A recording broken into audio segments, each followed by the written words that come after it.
Broadcasting from Millvale Studios, you are listening to Funny Money on the River's Edge Network. I'm your host, Tom Henry, and producing the show today is Brian Crawford, who has been actually producing most of the shows recently. Yeah. Which it's been fun, yeah. Nice. I enjoy it. I enjoy our banter. I do too. It makes for good radio. Yeah. So tonight we're going to be talking about the trucking industry, which is kind of interesting in that it's very much tracks the economy. Like I see trucking as it's a good measure of like the lifeblood of the economy. Yes. Because if trucks are moving, the economy is functioning well, you know. And if they're not, then we have a problem. Then nothing's being sold. Right. So it's a good indicator. They call those like bellwether stocks, you know. Mm-hmm. A lot of transports and shipping fall into that category of like telling you how the economy is doing.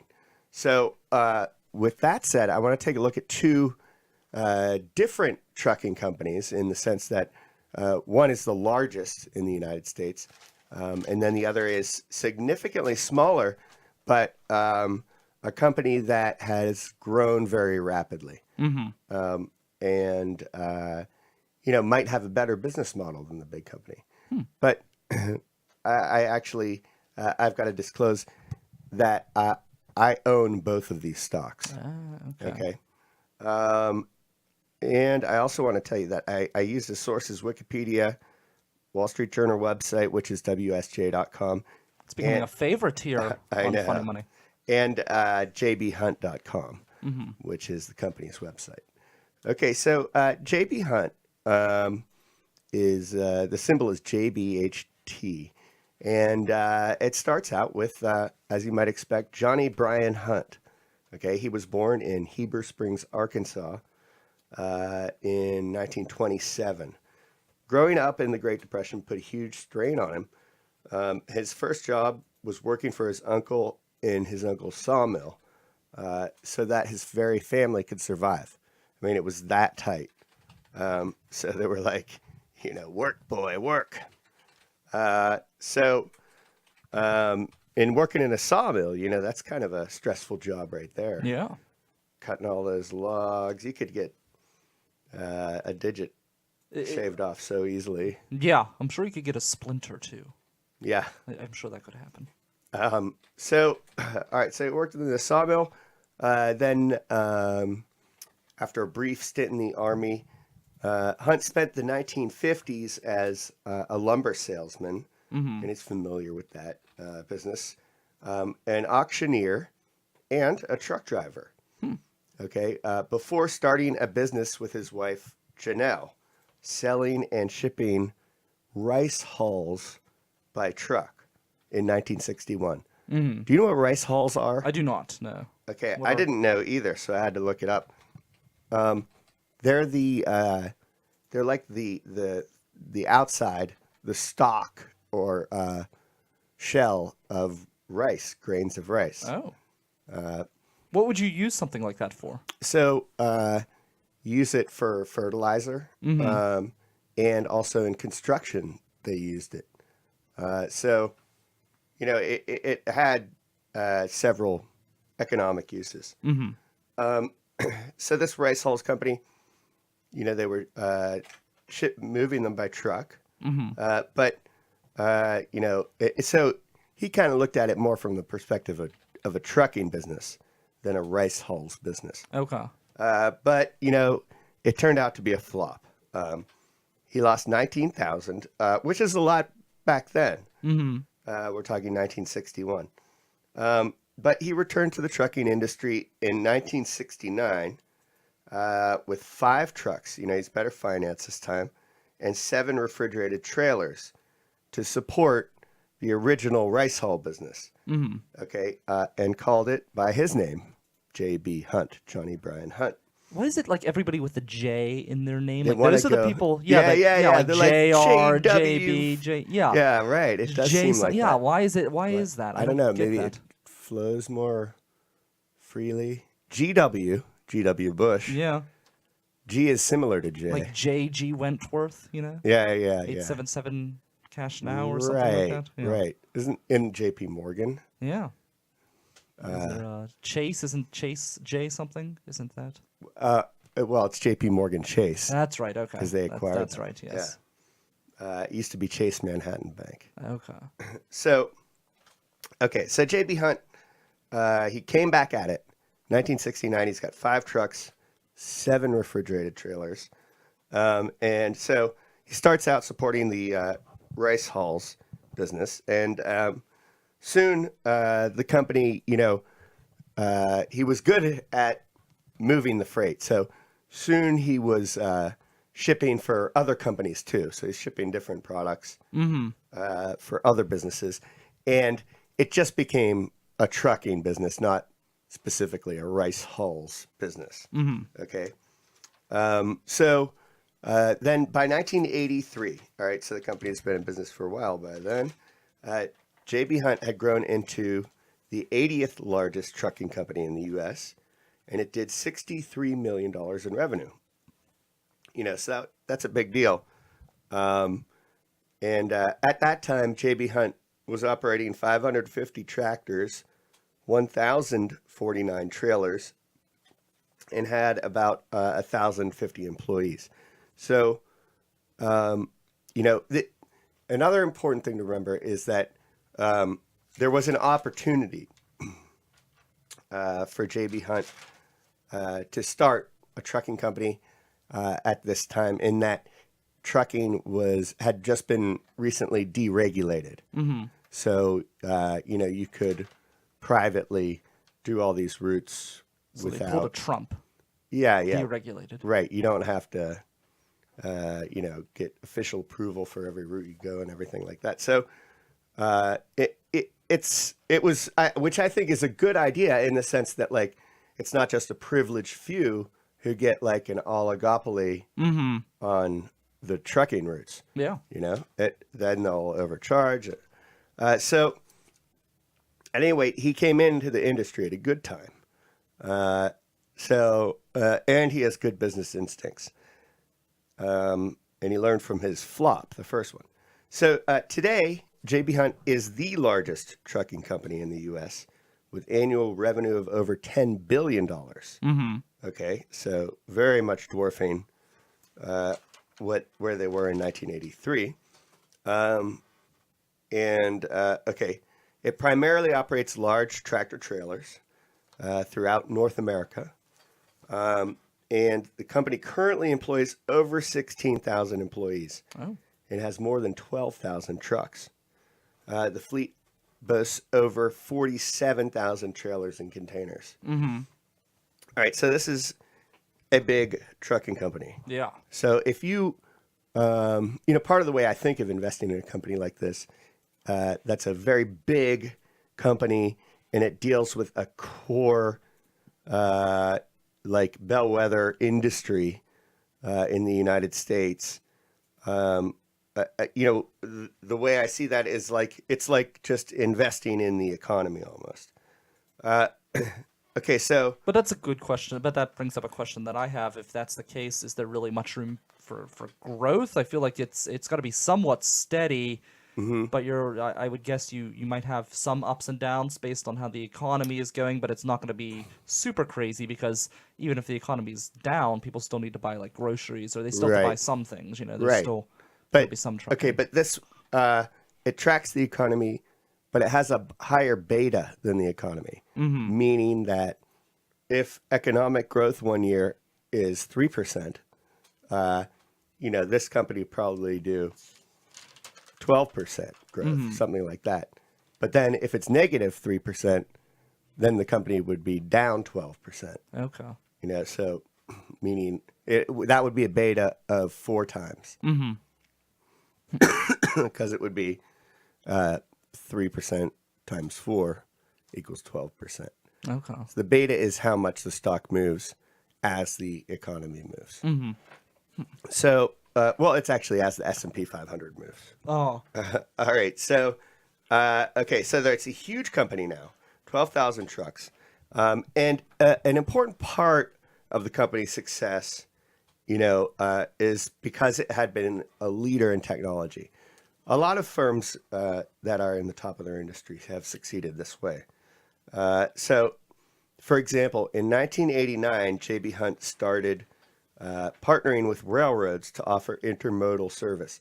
And they were like one of the first ones to do that. So that gives you a huge leg up on the competition. Oh, yeah. Because I can transport it, all the way across the country versus you, who has to like go to Chicago, and then you have to deal with some other company after that. So they could connect it with the railroad and transport it, come hail or high water. Gio Adesano, another local comedian, he asks if you personally have your own money invested in JB Hunt Trucking. Yes, the answer is yes, I do. I'm in an investment partnership, and in the partnership, we own JB Hunt, and it was my decision to buy it. Mm-hmm. It was with the analysis that I did that we bought it. Mm-hmm. Okay, so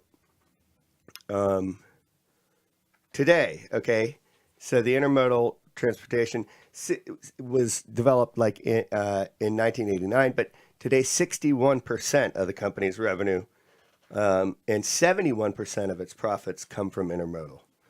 So it's huge.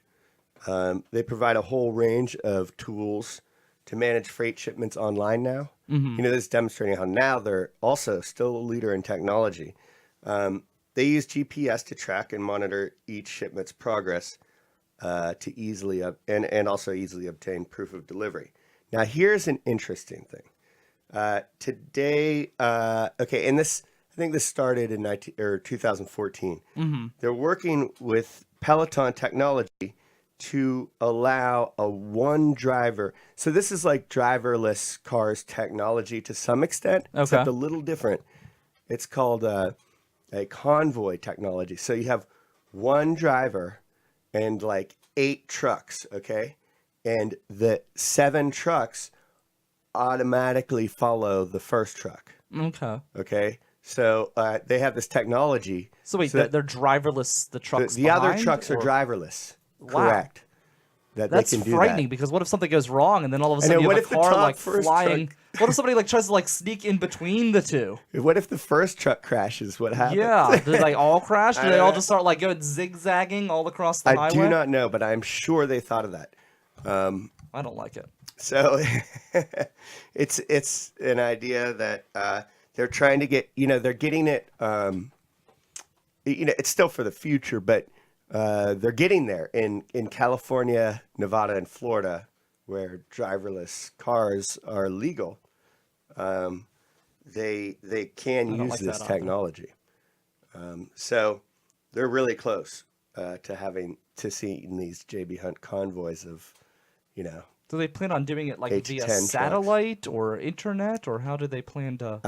To have them track one another, or is it like magnets? Like I don't know. Yeah, I don't know. Those driverless car companies are so secretive about their technology because there's so much competition right now. There is, yeah. To develop to be the first one. When we look under the hood at this company, price to earnings ratio is 24.27, which I think of as a little high for this type of company. 1% dividend. Return on invested capital, 18.36%. That is also quite high for this kind of company. So that somewhat justifies the PE, not entirely. Net debt to equity is 0.7, meaning 70%. Now that's not bad. Like I like to have it at 65% or below, but in this case, and I'm going to tell you why, I'm going to make an exception there because it's just a really small one, 65 to 70. And then on the bright side here, growth is expected to be 8% for 2017. Now, so with those things, and that's good growth, I would expect I would say this company is about fairly valued. If I just look at all of these items, that's about right. It's about what the market should do for a company like this. Now, but if I consider the fact that well, no, not the fact. If I consider that I believe that the economy is going to grow a little faster than analysts expect, and that this company stands to benefit a great deal from that.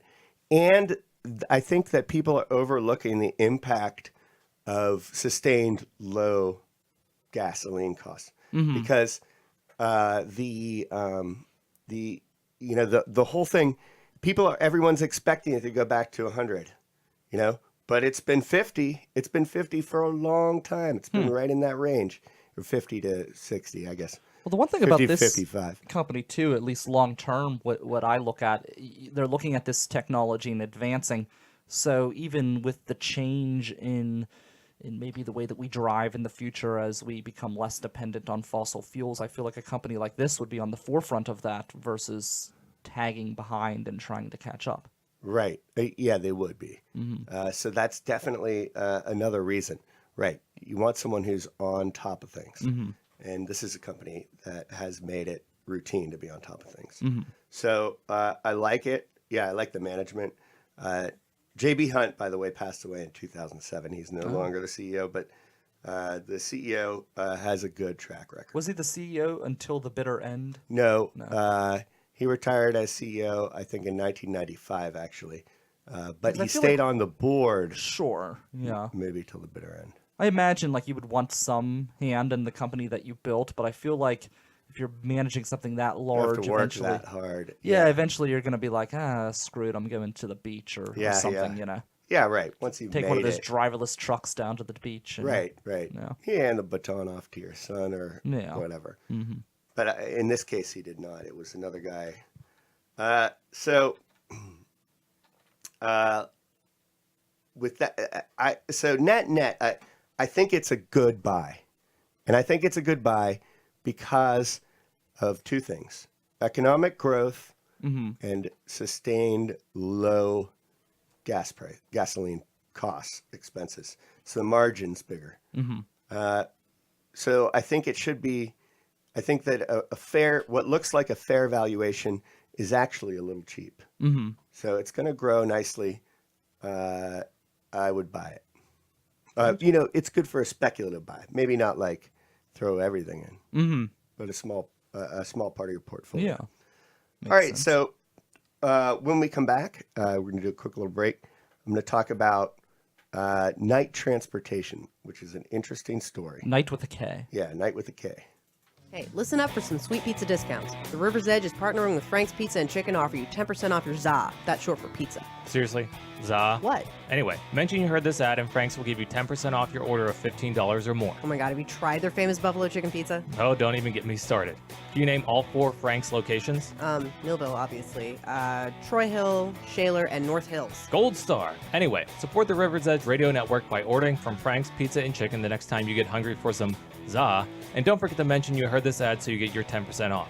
Go to frankspizzachicken.com for more info. Offer good for a limited time. Order must be $15 or more before taxes. Cannot be combined with other discounts or offers. Other legal jargon and whatnot.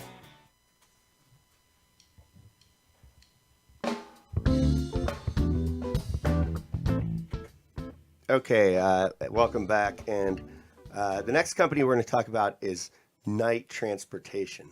And I really like this story. It's interesting. I must disclose, I own this stock. Just like J.B. Hunt, I own Knight Transportation. So, the implied thing is that I might have a bias for it because I own it. But it also says the fact that I own it, I think says that I like the stock. Sure. Yeah, you're giving your opinion. Right. You're putting your money where your mouth is. Right, exactly. So, real money, though, not funny money. Right, yes. right. We can laugh at it. You can, but it is actual money. Yes. All right. So my sources here on this one are Wikipedia, as usual, WSJ.com, the Wall Street Journal's website, as usual, and then the Arizona State University site had an interview with Kevin Knight. So that's where the name came from. It was a last name. It was a last name. Okay. Yeah, but it's not just him. All right. And this interview was entitled "The Knight Transportation Story: Trucking Company Changes Drivers, and it's from December 2014. So from those sources, I learned that Knight Transportation was founded by 4 cousins. All right, 4 cousins. All Knights? All Knights. Gary and Randy Knight, brothers, and then Kevin and Keith Knight, brothers. Okay, they were all raised in the small town. It's like a town of 5,000, Plain City, Utah. All right, so It's a boring name for a town. Plain City. Yeah. It's Plain. Oh. P-L-A-I. Wait. Yeah, that's the That is that's the that's boring that's the kind. boring kind of plain. That Yeah, is the boring you kind, threw me yeah. off. No, why would Like you want to? plain yogurt. Yeah, it's kind of like Normalville or something. Yeah, like, right. I don't know. It's not very. I mean, I guess. Well, it's even also a synonym for ugly too, right? Oh, that's true. Yeah. Yeah. We're just not He's very plain attractive. Yeah. But I mean, I guess that's not the worst thing. It's not like Right. No, it's they're not like, hideous. like hideous or to go the opposite direction, like Grotesque. Dollsville. It's just plain. Oh, right. It's like purgatory. You're not going to heaven or hell. You're somewhere in the middle. All right. So it's in northern Utah. So it's probably like cold winters and stuff. Okay. Also in Plain City. All right. It's a small town. Mm-hmm. A friend of the family named Carl Moyes, who worked for a trucking company for a long time, started a small trucking company. He worked for CR England. You see that around every now and again on trucks. Yeah, you do actually. Mhm. All right. So he left and started his own company in the late 50s. This company eventually became called Swift Transportation. And Carl, along with his sons, Ronald and Jerry, ran the business and hired all 4 Knight cousins. All right. So from what I understand, like in the 60s, it was mostly Jerry running the business, not the father at that time. By 1966, they realized that the market in northern Utah was too small, and they moved to Phoenix, Arizona. And all the Knight That's boys, a much better place to move to. Yeah. I imagine temperature-wise. Oh, yeah, probably. So all the Knight boys moved with them. Mm-hmm. So the Moyes and the Knights moved to Arizona. All right. So the Knights and the Moyes worked together to build the company to $25 million in revenue by 1984. In 1985, Carl Moyes, the founder, died, and Jerry became CEO. And the Knight cousins didn't have any hard feelings with Jerry or anything, but they did use the opportunity to leave Swift and begin raising money to launch their own company. Now, at that time, Randy Knight owned an interest in Swift. They had given it to him for his contribution, and but he sold it back to Jerry Moyes. So if you're following all these names, so then it's 2 families, but one family of cousins. All right, so the Knight cousins, they began raising money, and then they founded Knight Transportation in 1990. They began transporting general commodities from Phoenix to LA. That was the original route, and started with just a handful of drivers, like 5 drivers. But they had a lot of experience. They had from working at Swift for a long time. They had 60 years of combined, trucking industry experience, and they were able to, take what they knew, and they developed a reputation for punctual deliveries. By 1991, so 1 year later after the founding, they were doing $13 million in revenue. So that's pretty amazing with such a small crew. Kevin Knight was the CEO while the company was growing like gangbusters, expanding all over the western United States. And then they went public in 1994 on the New York Stock Exchange, which is a big deal. Get a bunch of money, and then they can invest in expanding. By 2011, and they did that. By 2011, they did over $866 million in revenue. So that's compared to $13 million in 1991. So it grew very rapidly. And it had grown from, a few employees to more than 4,000 at that point. Today, they have over 6,000. Also notable is that Knight was named to Forbes' list of the top 200 best small companies 15 years in a row.